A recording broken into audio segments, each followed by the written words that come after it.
Donc c'est une vue, du XVIIIe siècle, hein. Donc on va les passer rapidement là. La vue 31. Là, la vue 31, elle est mieux parce que non, l'autre d'après, s'il te plaît. Et donc là, on voit une vue, une reconstitution.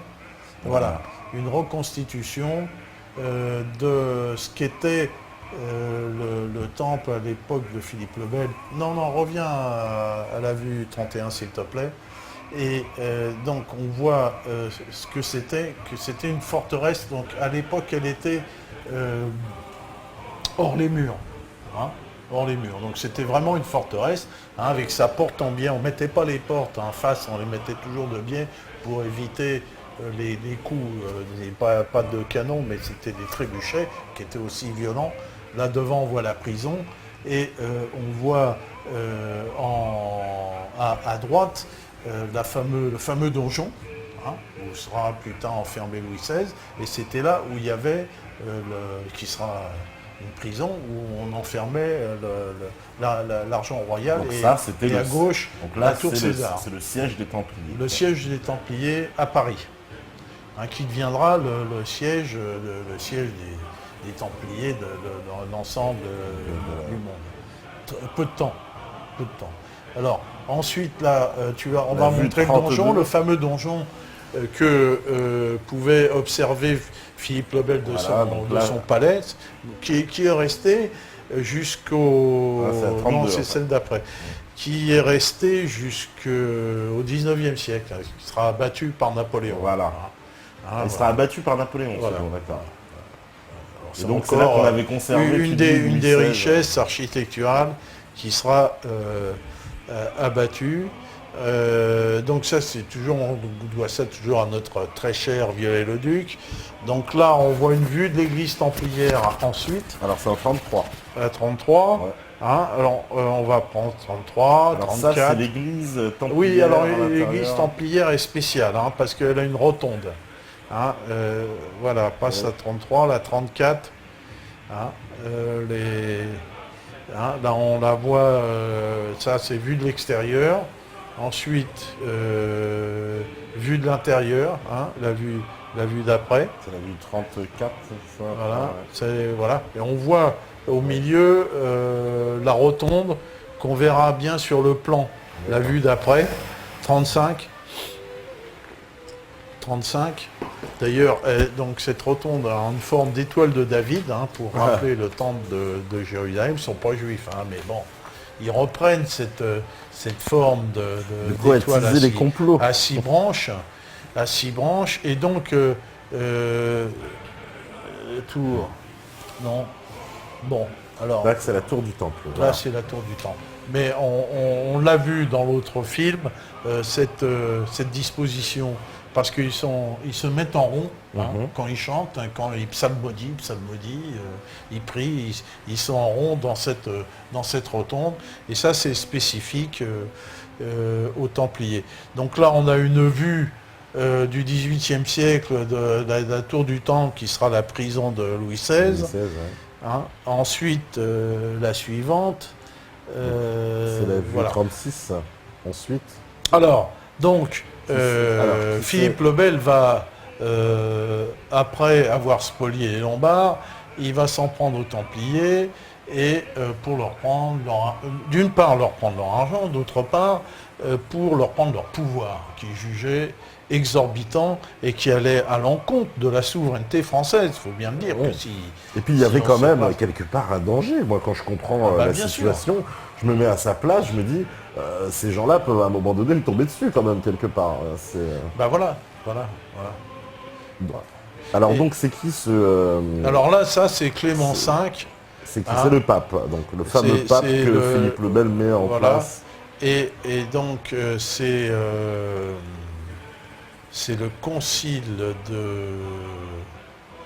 le concile de Vienne. Hein, voilà. Le concile de Vienne, qui a été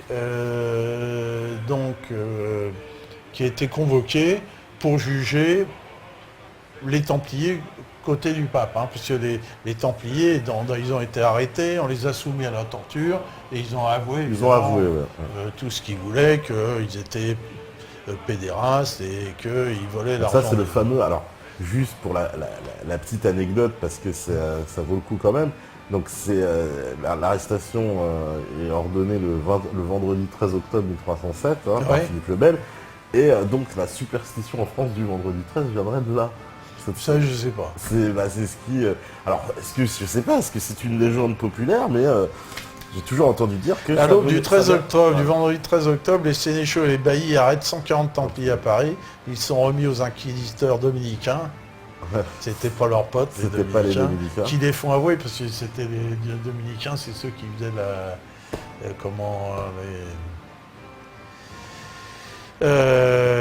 bon, je sais plus que l'inquisition, voilà. Alors, ils étaient spécialisés pour tourmenter les gens, et sous la torture. C'était des docteurs Mengele. Voilà, et donc ils leur font des crimes de sodomie et de profanation de la croix, voilà, et donc c'est des crimes extraordinairement graves, et donc évidemment, aussi il y a des gens qui vont les dénoncer, hein, bien sûr, hein, on doit leur filer des ronds pour qu'ils dénoncent. Bon. Voilà. Toujours est-il que le pape Clément V fait semblant de prendre un peu il proteste un peu, mais finalement il dit, moi les histoires personnelles des Templiers, ça ne me regarde pas, hein, s'ils sont criminels c'est leur problème, c'est du temporel, et puis quand même il prononce la dissolution de l'ordre du Temple, hein, en mai 1312. Suppression de l'ordre du Temple. Oui, puis en plus, bon, il est quand même dans la main de Philippe le Bel, donc Philippe le Bel, bah lui, c'est il lui met la complètement pression, il dit, bon, on va le... Voilà, donc il n'a pas trop le choix. On sait qu'il a permis son élection. Voilà, donc il le tient quand même dans sa main, quoi, quelque part. Voilà. Alors, donc, là, les Jacques de Molay et Geoffroy de Charnay sont jetés en prison. Alors Jacques de Molay, c'est le grand maître de l'ordre du Temple. Hein, et son adjoint. Geoffroy de Charnay. Geoffroy de Charnay. Et tous les biens des Templiers sont transférés aux hospitaliers. C'est pas des potes. Hein. Oui, c'est l'ordre concurrent. C'est l'ordre concurrent. Voilà. Hein. Et donc ils sont brûlés. Oui, ils sont brûlés donc. Ils sont brûlés. Alors l'image 37. Alors l'image 37, voilà. C'est symbolique. Et donc c'est là.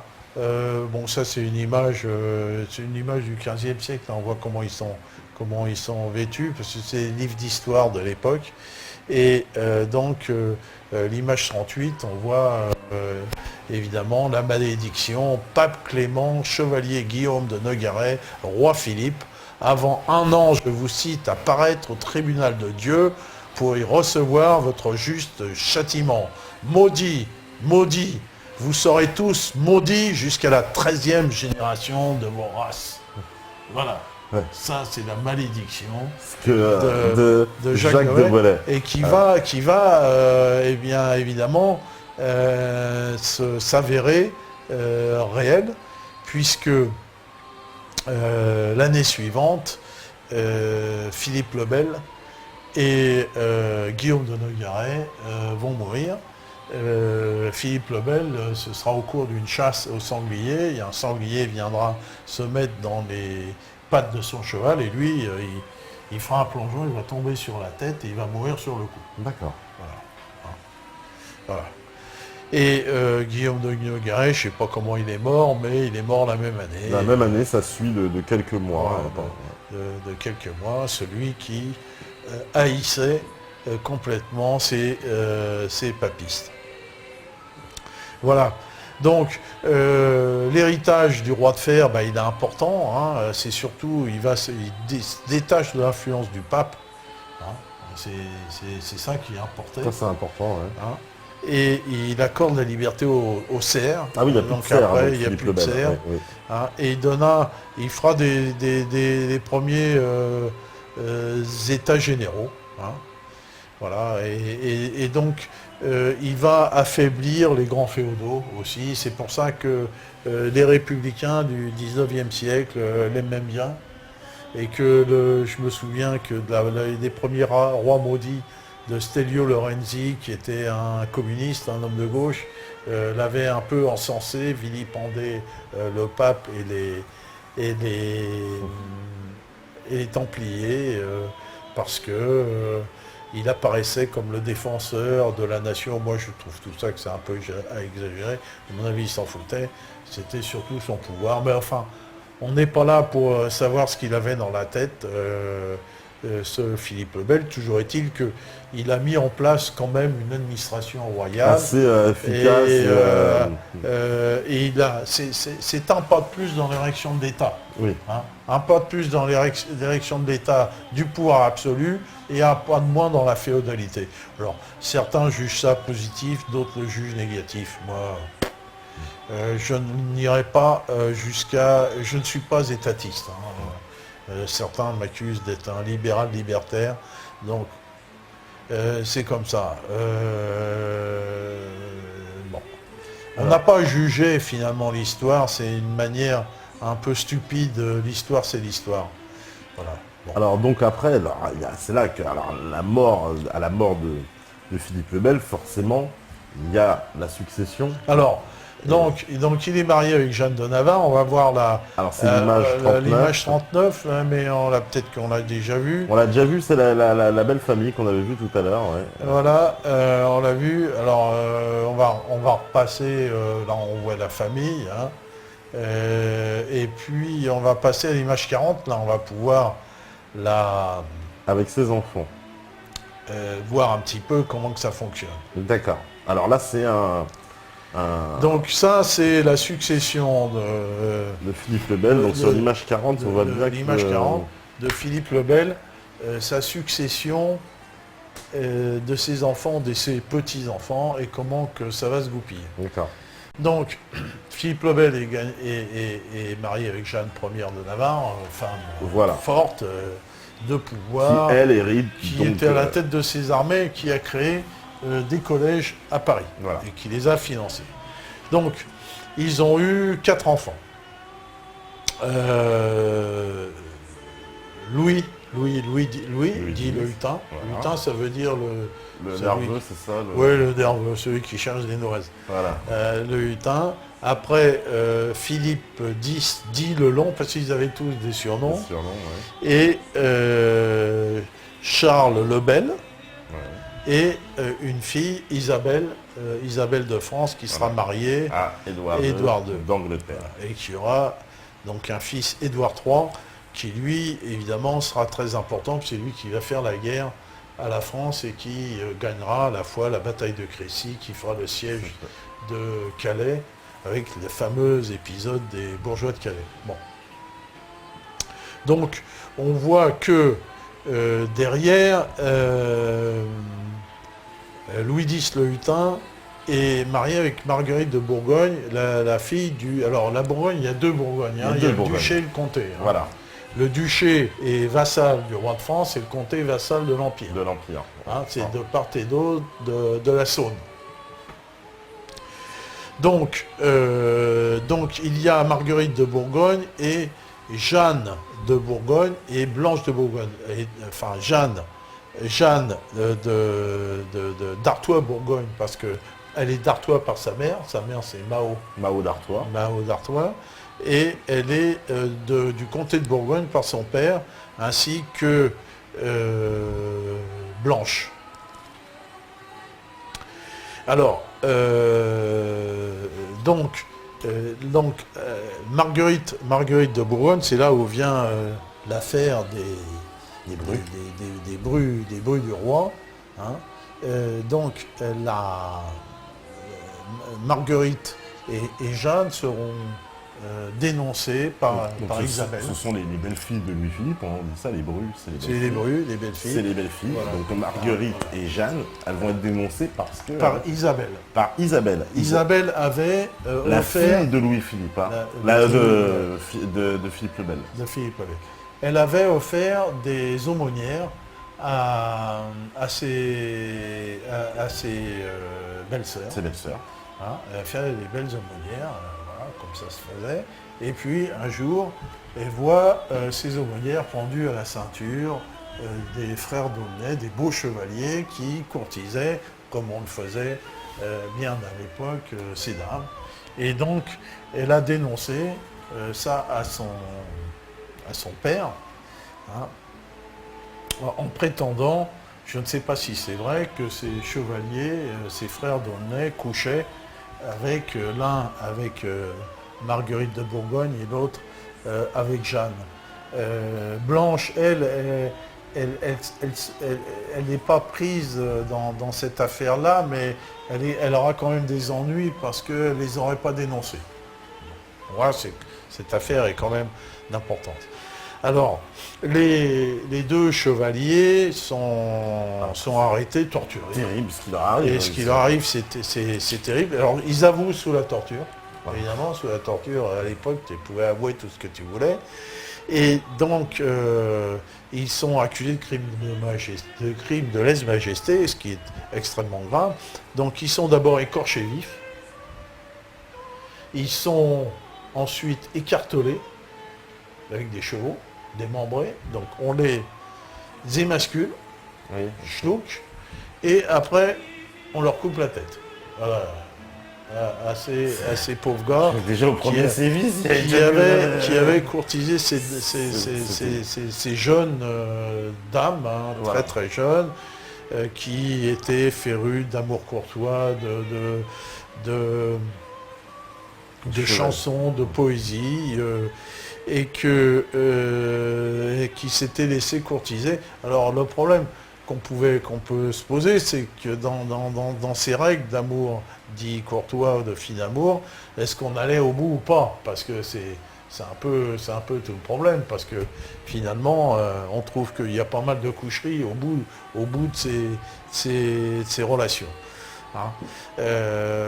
Bon, ça c'est un débat. Il faut dire qu'à l'époque, il y a le roman de la Rose qui est paru, hein, ce fameux roman de la Rose qui parle de ça, qui sera critiqué un siècle plus tard par Christine de Pisan, qui est très très féministe, qui voyait ça une affaire d'homme. Et c'est vrai que dans le roman de la Rose, on fait beaucoup d'allusions au sexe, hein, et au rapport. Et donc les thèmes de l'amour courtois deviennent de moins en moins courtois à cette époque-là, et de plus en plus, on va dire, explicites dans les rapports quasi sexuels. C'est le cas un peu de la littérature, des chansons, et peut-être que là, le pas a été passé. Donc, Marguerite de Bourgogne a une fille, elle avait une fille qui était en bas âge, hein, qui est Jeanne II de Navarre. Elle est Jeanne II de Navarre parce qu'elle hérite, évidemment, c'est une filiation féminine, hein, elle hérite de sa grand-mère de la Navarre. Et quand Louis X, le Hutin, décède, théoriquement, selon les lois féodales, Jeanne II de Navarre doit être reine de France, selon les règles qui sont admises par tout le monde.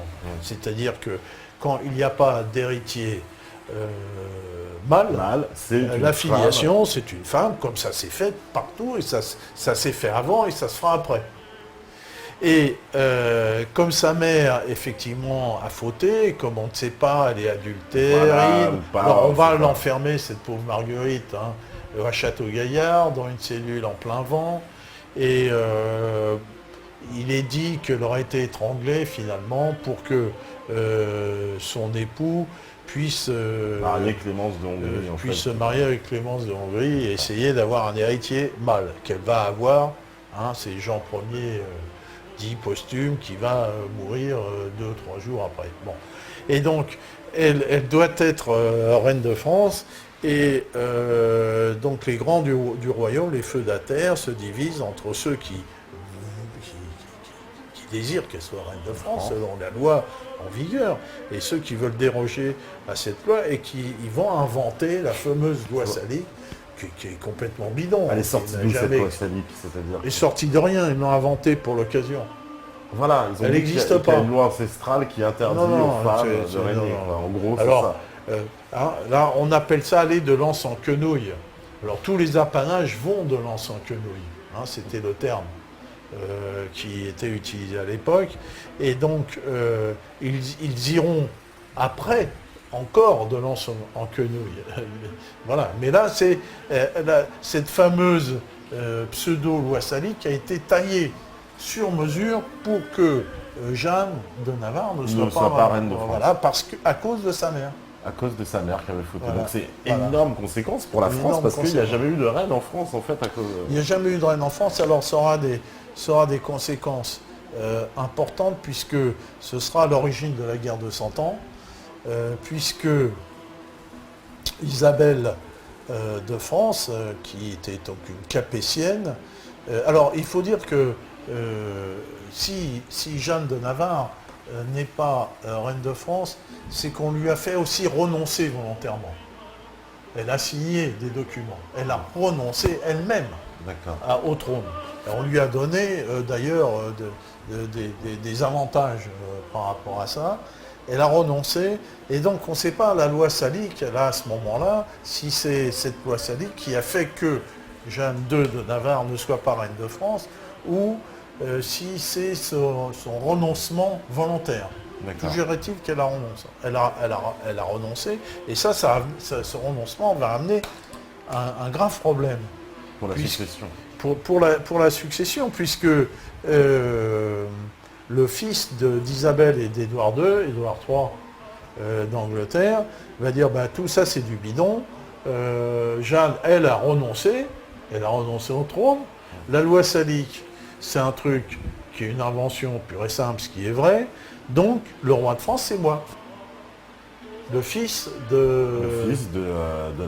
d'Isabelle de France. Qui était la fille directe de Philippe le Bel. Donc, son grand-père. Il a dit, voilà, le roi de France, c'est moi. Voilà. D'ailleurs, à l'époque, c'est un peu ça.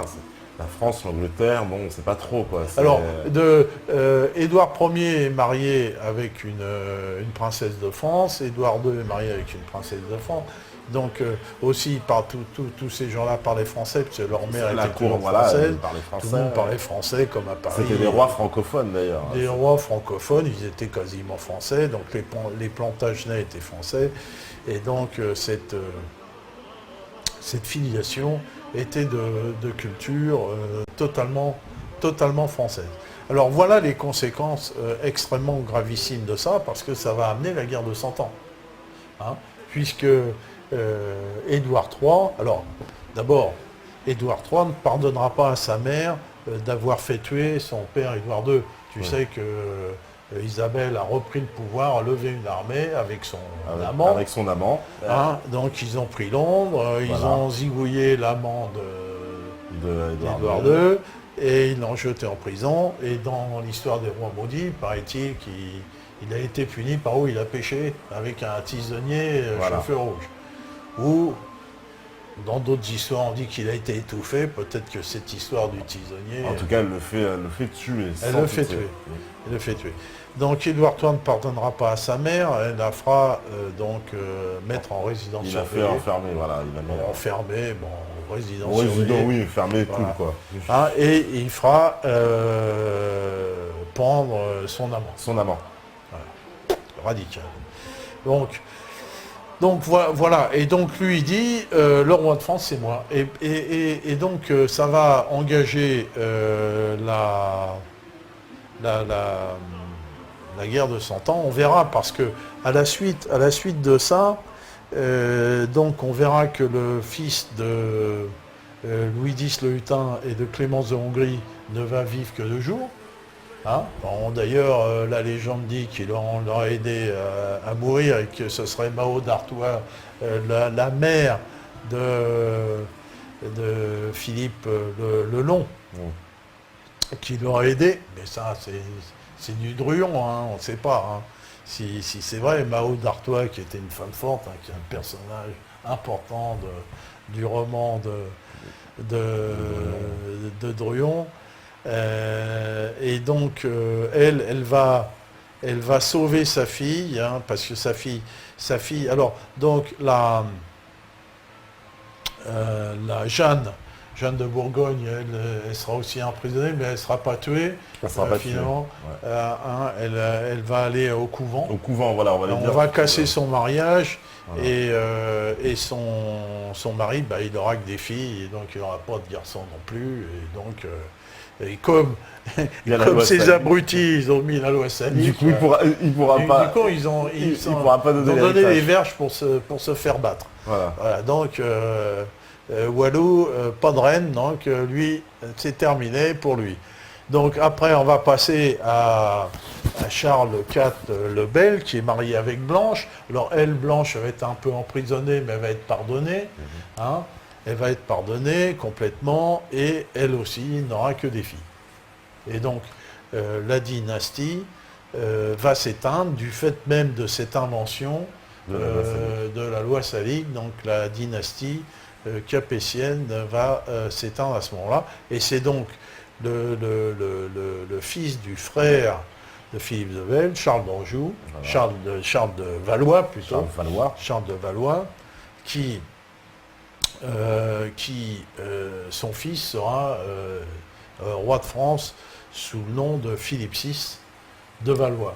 Et à partir de Philippe VI de Valois, entre Philippe VI de Valois et Édouard III, ben, ce sera la guerre. Et la bataille de Crécy, qui sera un nouveau désastre pour la chevalerie française.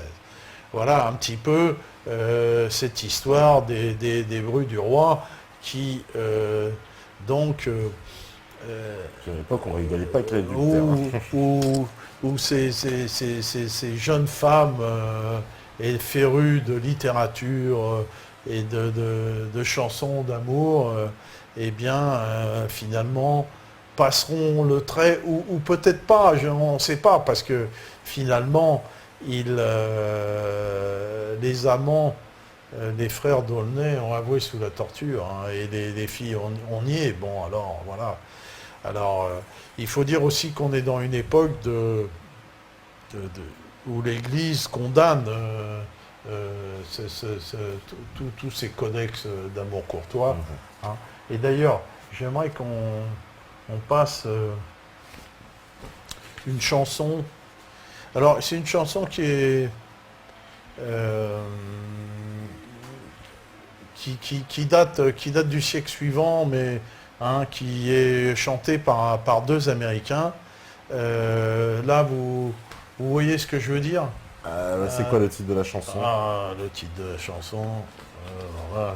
C'est pour qu'ils puissent se retrouver. Je ne sais plus, parce que là, on va bientôt en terminer. Il est minuit, et j'aimerais qu'on termine par cette chanson qui est quelque chose de très très chouette.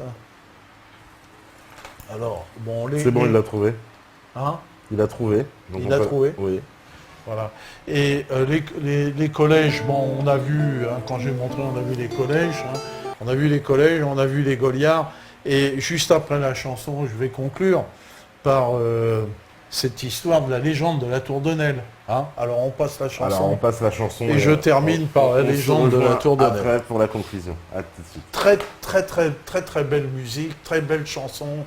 Alors, il faut dire les anglo-saxons, les anglais et les américains sont très férus de chansons médiévales françaises. Ils parlent un excellent ancien français. Et voilà, donc c'est comme ça. Bah, on regarde ça, puis on revient. Très grand patrimoine culturel. Voilà.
De retour donc sur la libre antenne, toujours émission spéciale sur les rois maudits avec Alain Benajam. Donc on était en train on va dire on a vu un peu qui était donc cette famille de Philippe le Bel, les conséquences avec les Brus emprisonnés, la succession donc qui a du mal à se régler puisque on a imposé cette loi salique qui empêche les femmes de régner en France.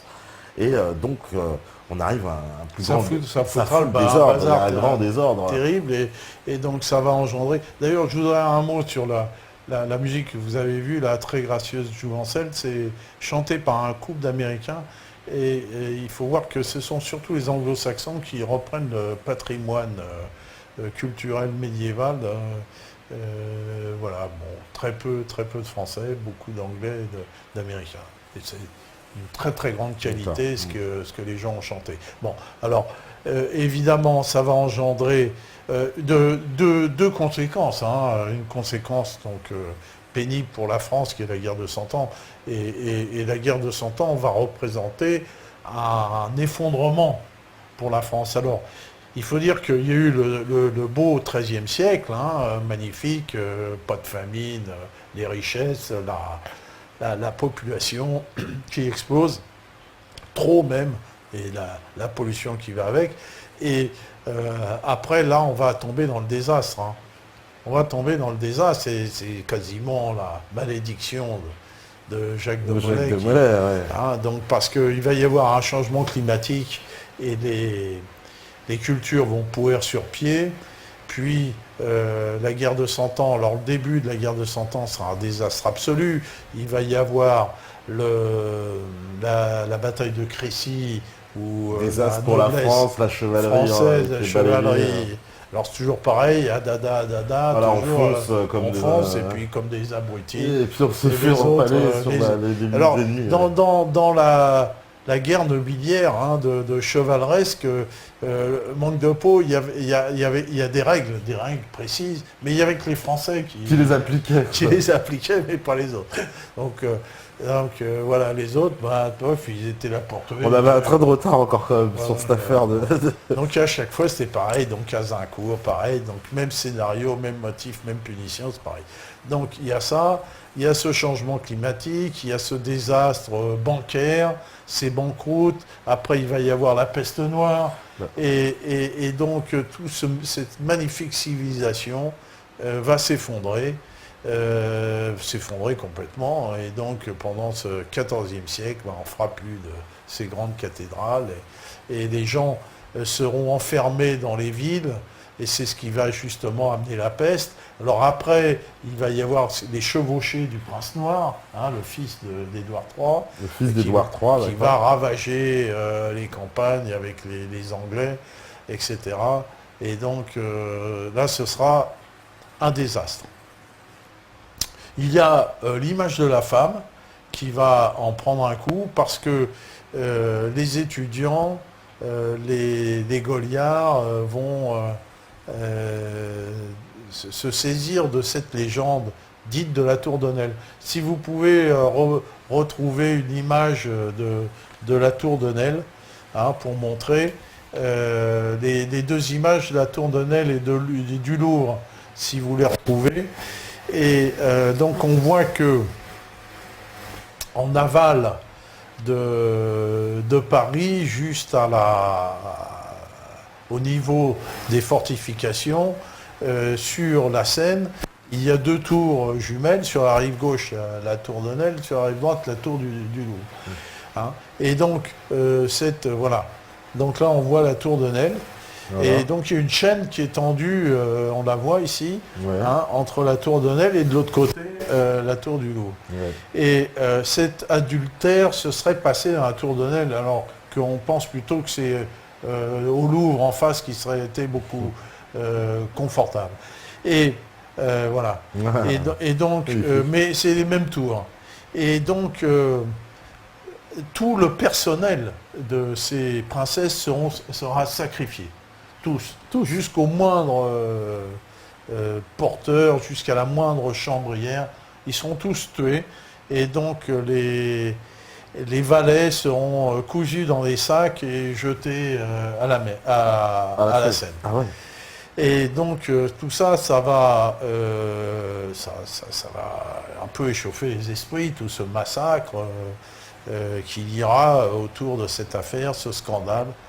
Et il y a un étudiant, un Goliard, qui s'appelle Buridan, qui va lancer une légende en disant que c'est la reine Jeanne de Navarre qui recrutait des étudiants du haut de la tour, les faisait venir, coucher avec, et au matin les faisait coudre dans un sac et jeter à l'eau. Ça, c'est toute la légende de la tour de Nesle, de la reine Barbe Bleue. Hein, alors ça ne pouvait pas être Jeanne de Navarre, bien sûr, parce qu'elle était très pieuse, puis elle est morte en 1305. Donc tout ça, c'est un mélange de Jeanne. Hein, donc tout s'est mélangé. Les gens du peuple ne savaient pas de quelle Jeanne ils parlaient et de qui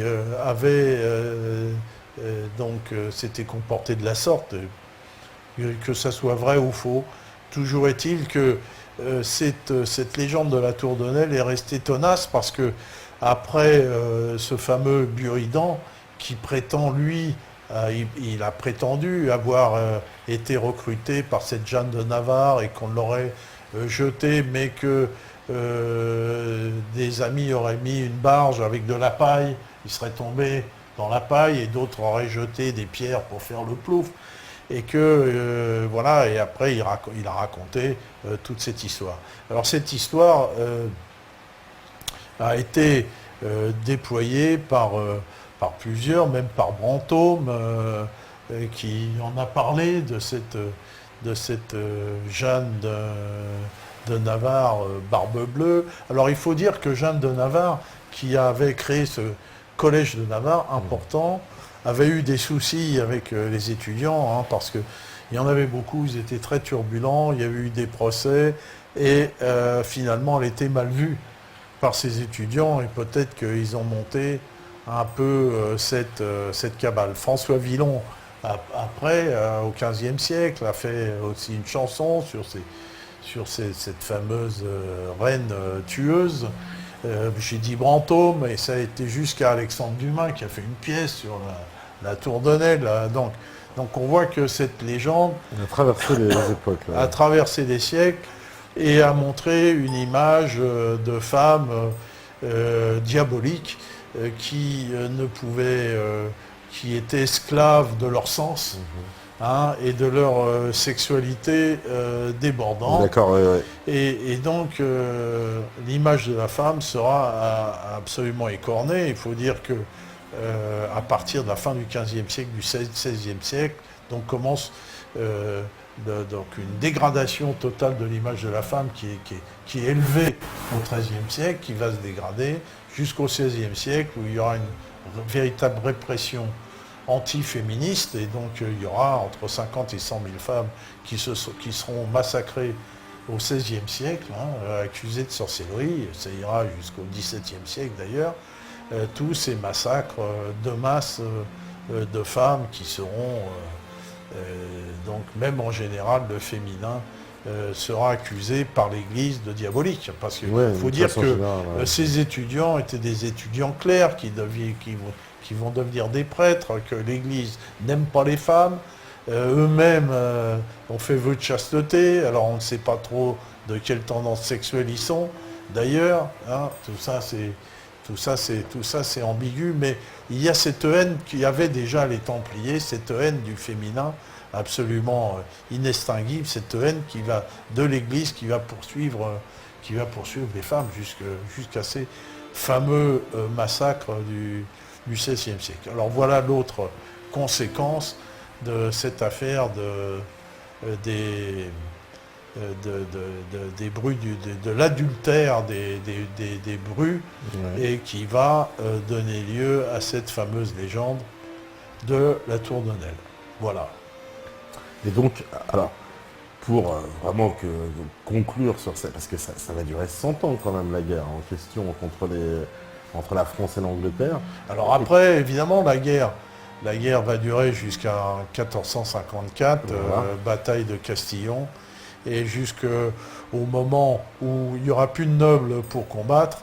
Et donc Charles VII dit le bien servi va constituer une armée de métier, fait de professionnels, de roturiers, surtout constituer une artillerie extrêmement efficace. On en a parlé lors de... Voilà, pendant le Moyen-Âge. avec Donc, les fameux ribotiens voilà, qui tiraient 3 coups à la minute.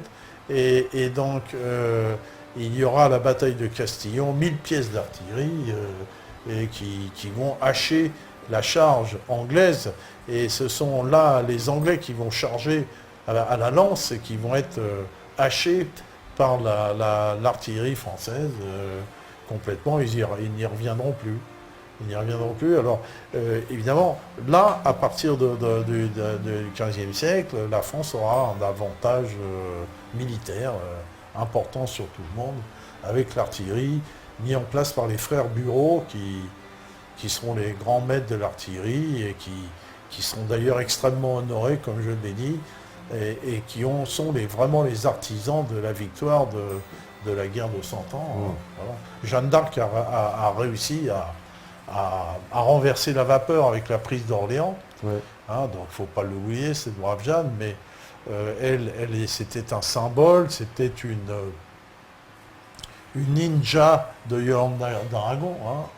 Yolande d'Aragon, elle avait ses tueuses et ses espionnes, Un peu partout, son petit réseau. elle entretenait son réseau de femmes qui couchaient et qui empoisonnaient. Et donc il est probable que Jeanne d'Arc soit une de ces femmes fabriquées par Yolande d'Aragon. Et voilà, un petit peu. Alors on va voir l'image de la femme va remonter un petit peu. Et puis avec c'est la Jeanne vraie d'Arc, séparation de, on va dire, l'Angleterre et la France. Parce qu'avant, Voilà. on ne savait pas trop les rois anglais Bah oui, descendent bien sûr. de Guillaume le Conquérant. Les rois anglais, ils parlaient français. Ils parlaient français, c'était tous Ils se francophones. disaient des descendants des Capétiens. Voilà. Donc ils étaient entièrement français, francophones. Et Édouard III, à la fin de son règne, va changer parce que il aura beaucoup de difficultés, évidemment, avec la France. Charles V, lui, avec du Guesclin, il va virer tout le monde, il va reprendre tout. Ouais. Voilà. C'est Henri V qui va reprendre le pouvoir avec la bataille d'Azincourt, revenir et reconquérir. Mais lui, alors en Angleterre, il y a le Chaucer, l'écrivain anglais qui écrit en anglais et qui va un petit peu, et c'est le début de la langue anglaise qui est un mix entre le français et le saxon. Le saxon, voilà. Voilà, c'est à peu près 50-50 ou même 60-50 de français. Français qui était arrivé, il faut le rappeler, par Guillaume le Conquérant et les Normands. Et l'invasion de les l'Angleterre. Normands et les Angevins, Et les Angevins. les Plantagenets. Les Plantagenets. Les deux, parce que les Normands, donc on voit la différence avec le C. En latin, il n'y a pas de che. Ouais. Donc les Normands, les gens du Nord, ils disent d'ailleurs le K ou le quin, les gens du Nord. Donc le K, le cat, ça donnait le chat. Et donc tous les mots C sans che, ils sont d'origine normande. Et le mot chimney, de la cheminée, d'ailleurs qui n'existait pas avant, ça vient des Angevins. Les Angevins. Voilà, on peut faire la différence dans l'anglais entre l'origine normande et l'origine angevine, comme catch. Catch, tout le monde dirait to catch, attraper, c'est anglais. Non, ça vient de catch, ça vient de casse, qui était de chasse. Chef. Voilà, donc ça a été déformé en catch. Donc il y a énormément de mots français dans la langue anglaise qu'on ne connaît pas, parce que c'est des mots d'anciens français. Et ils sont cachés, donc personne ne le sait, et personne ne sait que catch, ça vient du français. Et donc il y a comme ça entre 50 et 60% de mots de la langue anglaise qui est bâti sur le français. Qui vient du français. Et les rois étaient francophones, effectivement. Et donc la meilleure école d'anciens français est à Oxford, en Angleterre. Et il faut voir que les Anglais connaissent aussi, c'est aussi leur ancienne langue. Leur ancienne langue. Parce que tu as un roman la vie de Guillaume le Maréchal, le chevalier tournoyeur, Guillaume le Maréchal, qui est écrit en français, qui est un chevalier anglais, hein, qui s'appelle Guillaume. Et Richard Cœur de Lion, lui, était Ah francophone. en plus, c'était un mangeur d'ail, et il parlait doc. Doc. Il a passé très peu de temps en Angleterre. Très peu de temps en Angleterre, très peu de temps. Et il parlait doc, il parlait même pas Doyle. Hein, puis à la cour de Bordeaux, on parlait doc, hein, comme le Prince Noir, il parlait doc. Donc, voilà. Et donc, à partir du milieu de la guerre de 100 ans, cette guerre dynastique, hein, on va dire, hein, parce qu'au début, les gens ils s'en foutaient, que ce soit le roi d'Angleterre, c'est des gens qui s'en foutent que le roi de France soit Édouard III ou Philippe VI ou Charles V, ils s'en foutaient complètement. Voilà. Et après, au début, les troupes anglaises, c'était des Français. Oui. Il n'y avait pas d'anglais au début. Hein, c'était des gens du sud-ouest, de l'Armagnac. Il y avait beaucoup de gens de l'Armagnac qui ont ravagé la France avec le Prince Noir.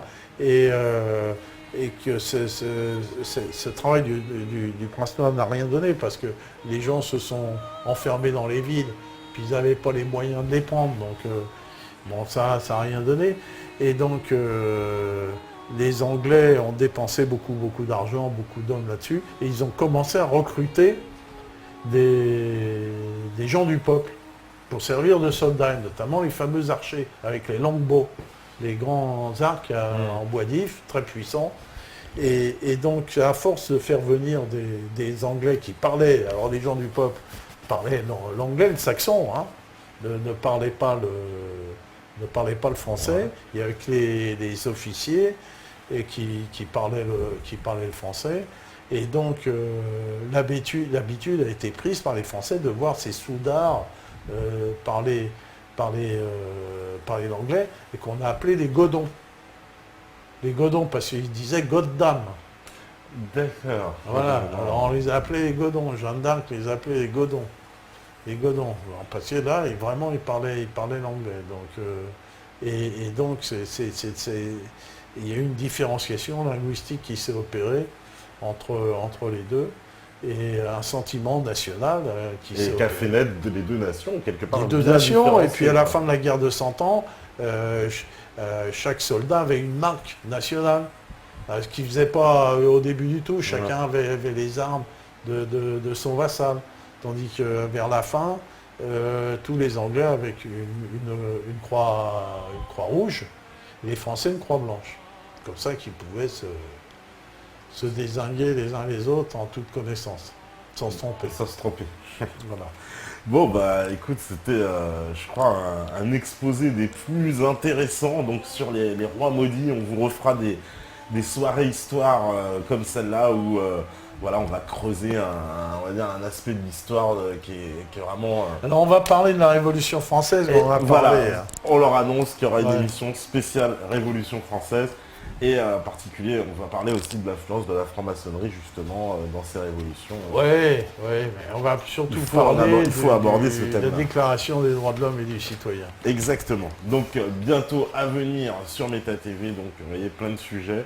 Et pour nous, on se retrouve demain. Donc on a on va dire la mauvaise nouvelle puisque le groupe Ursa Major ne pourra pas être présent comme c'était annoncé. Donc il y aura une soirée de remplacement. Donc en tout cas, on vous dit à demain à 21 h. Et n'oubliez pas, émission spéciale samedi, donc samedi 16 novembre, émission avec Vincent Lapierre. Donc exceptionnellement ce samedi à 21 h, émission en direct sur le Venezuela et l'Amérique du Sud. Voilà, donc on va vous passer toujours petite musique templière, mais un petit documentaire sur les Templiers, parce qu'on a des petits documentaires de côté. Comme ça, on va vous mettre ça. Et puis, voilà, restez sur Méta TV. Et merci encore de nous avoir suivis. Vous êtes de plus en plus nombreux. Donc, on vous dit vraiment merci. Voilà. Donc, on se retrouve demain. Ciao.